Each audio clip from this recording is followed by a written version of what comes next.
नमस्ते 안녕하세요 गएको पाठमा हामीले यो कोरियन भाषाको कखरा अर्थात गन दर म बस अझ छ ख थ फ ह भन्ने पढेका थियौं अनि यो डबल कन्सोनेन्ट जुन यसैबाट मिक्स भएर आएको छ क त प स च क त प स च यसलाई हामीले एकचोटी फेरि भन्न गइरहेका छौं यो जुन दुईटा बनेर आएको छ नि यसलाई हामीले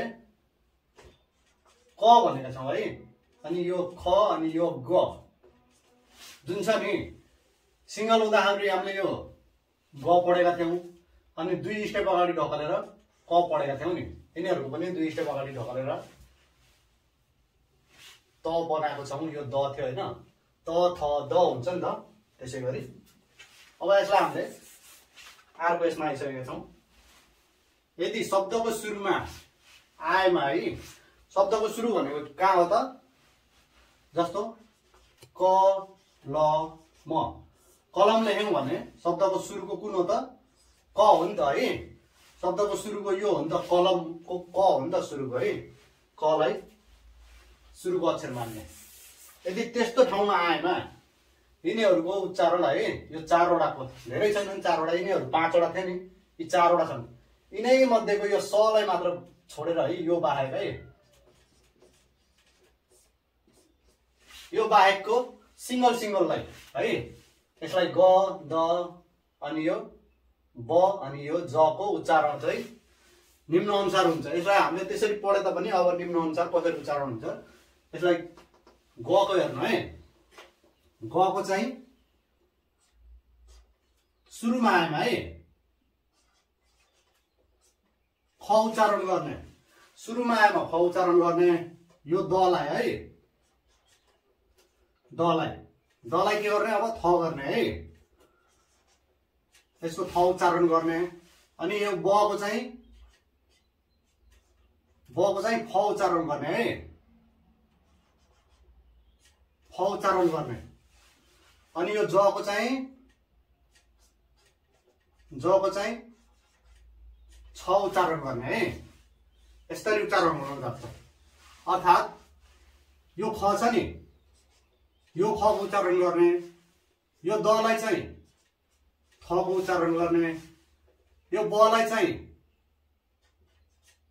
फ को उच्चारण गर्ने अनि यो ज लाई चाहिँ छ को उच्चारण गर्ने यिनीहरुको उच्चारण हुन जान्छ अगाडि परेमा है लेख्दा चाहिँ यही लेखे पनि उच्चारण चाहिँ यो हुन जान्छ ल अब मैले एउटा तपाईहरुलाई उच्चारण गरेर देखाउँछु है यसलाई म मेटाइदिए हल्का यो बाहेक यो डबल छ नि त यसलाई चाहिँ एकदम कसरी घोक्ने भन्दाखेरि जस्तो यस अघि हामीले यसलाई दुईवटा अगाडि गराएको थियौ नि यसलाई ग को अगाडि के हुन्छ त ग को अगाडि ख हुन्छ नि त है क ख ग हुन्छ नि एक स्टेप अगाडि ढकलेर गर्नुस् है हेर्नु त कस्तो सजिलो छ अनि यो के हुन्छ त यो यसलाई सुरुमा हामीले के पढेको थियौ सिंगलमा द पढेको थियौ नि हैन द को अगाडि के हुन्छ थ हुन्छ नि त है हेर्नु त हो कि हैन अनि यसलाई पनि ब को अगाडि के हुन्छ त नेपालीमा फ हुन्छ नि त फ ब हुन्छ नि त अघि हामीले यसलाई डबल थियो र दुई स्टेप अगाडि ढकले थियौ यसलाई सुरुमा आउँदा जम्मा एक स्टेप अगाडि ढकल्ने हो क्या यसरी हेर्नु त अनि यसको पनि ज छ नि त यसलाई ज भनेर पढेको थियौ नि त हैन छ ज हुन्छ नि छ पछि ज हुन्छ नि त है दुईटा भयो भने यसमा सिंगल भयो भने यसमा ल हेर्नु त कस्तो सजिलो छ एकदम सजिलो है अब हामीले यसलाई हल्का डिलिट गर्छौं अनि यहाँ केही उदाहरणहरु लेखिदिन्छु म जस्तै गा प्लस दा गादा नभएर के हुन्छ त अब हामीले यो उच्चारण विधि हेरिसकेका छौं नि खादा खादा हेर्ने है खादा खादा भन्नुपर्छ खादा भनेको जानु खादा भनेको जानु हुन्छ है त्यसैगरी गो प्लस गी नभएर खोगी खोगी हुन्छ है। खोगी भनेको मासु है। अनि खा प्लस गे गागे नभएर खागे खागे भनेको पसल है। खागे भनेको के हो त पसल। अनि गा प्लस गु नभएर खागु खा प्लस गु खागु खागु है। खागु भनेको चाहिँ फर्निचर।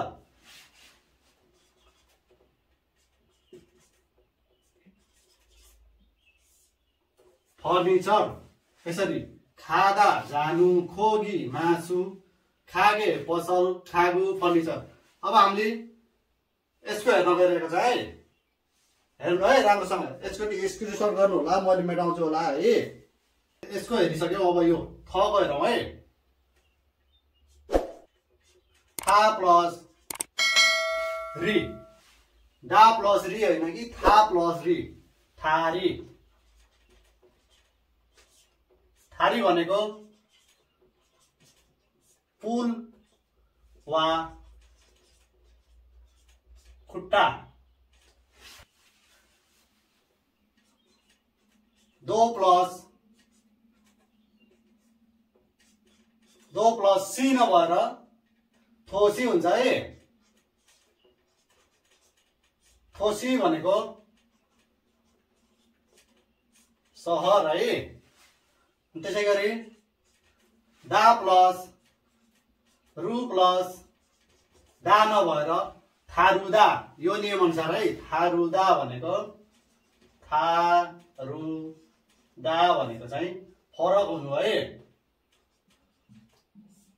थारुदा भनेको फरक हुनु है। अनि त्यसै गरी था प्लस री प्लस मी दारिमी नभएर थारिमी थारिमी। थारिमी भनेको आइरन है। थारिमी भनेको आइरन। यो दुईटाको पनि भयो है। यसको पनि सकियो यसको पनि सकियो है। तपाईहरुले अरु पनि शब्दहरु बनाउन सक्नुहुन्छ। यसलाई म हल्का क्लिन गर्छु। अब यसको हेर्न गइरहेका छौं है। यसको हेर्न गइरहेका छौं। ब प्लस स बसु बसु नभएर फसु फसु हुन्छ है। फसु हुन्छ। फसु भनेको बस है। अनि त्यसै गरी बा प्लस दा नभएर फादा फादा भनेको समुद्र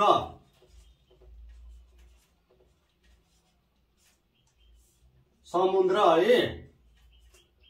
फादा भनेको समुद्र। त्यसै गरी यहाँ हेर्नु होला। बा प्लस बो नभएर यो उच्चारण अनुसार नियम अनुसार फाबो फाबो फाबो भनेको मूर्ख। फाबो भनेको के हो त मूर्ख। त्यसै गरी अर्को पनि एउटा हेर्छौं। फा प्लस जी फाजी फाजी भनेको पाइन्ट पाइन्ट है। फाजी भनेको पाइन्ट। यसको पनि भयो। अब हामीले यसको उच्चारण गर्न गइरहेका छौं है। यसको चाहिँ के छ त सुरुमा आएमा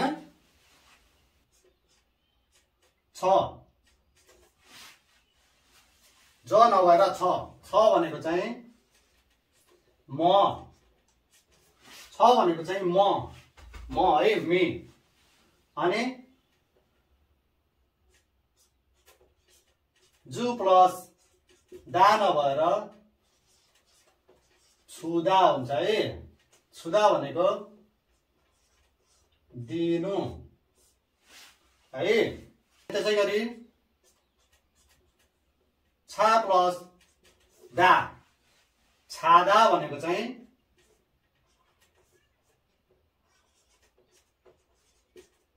छादा भनेको चाहिँ सुत्नु है।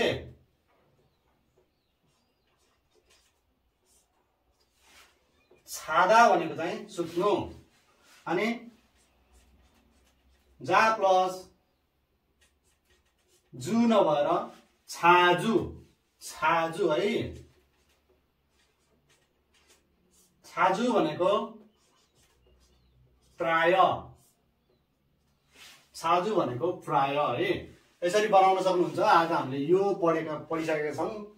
त्यसै गरी नेक्स्ट यिनीहरू ग अगाडि आएमा ख, द अगाडि आएमा थ, अनि ब अगाडि आएमा फ, अनि ज अगाडि आएमा छ भन्ने उच्चारण गरेका थियौं। अब बाँकी चाहिँ नोचेन्ज है। नोचेन्जमा चाहिँ यिनीहरू छ नि, बाँकीहरू चाहिँ नोचेन्ज है। अगाडि आए पनि नोचेन्ज। यिनीहरूलाई म के देखाउन गइरहेको छु। सादा है। सादा भनेको किन्नु है। अनि अर्को सादा चाहिँ प्याक गर्नु,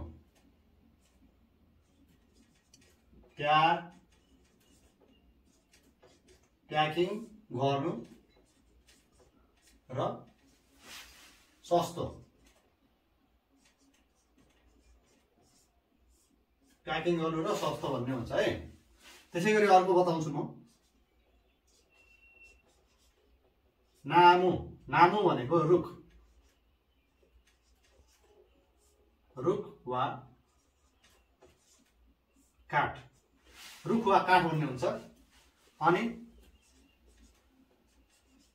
नमु भनेको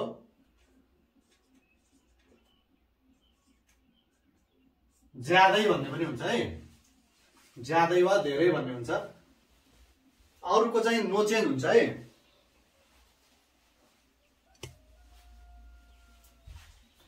अनि त्यसै गरी अर्को देखाउन गइरहेको छु। ईसा हादा, ईसा हादा भनेको चाहिँ बसाई सर्नु। ईसा हादा, ईसा हादा यसरी हुन्छ। यो नामु सादा अनि यो सादा। यो सादा चाहिँ यसरी लेख्ने नि भयो हैन, वा यसरी लेख्ने नि भयो। यसलाई चाहिँ जसरी लेख्दा नि हुन्छ, तपाईहरुले बुझे हुन्छ है। यो सादा, यो सादा। खप्चाकी, खप्चाकी भनेको अचानक अलि थ्रोले भन्नु होला है। त्यसै गरी यहाँ हल्का लेखिदिन्छ है एउटा। म्याउसा हादा र ससु, म्याउसा हादा र ससु हादा भनेको चाहिँ वर्णन गर्नु।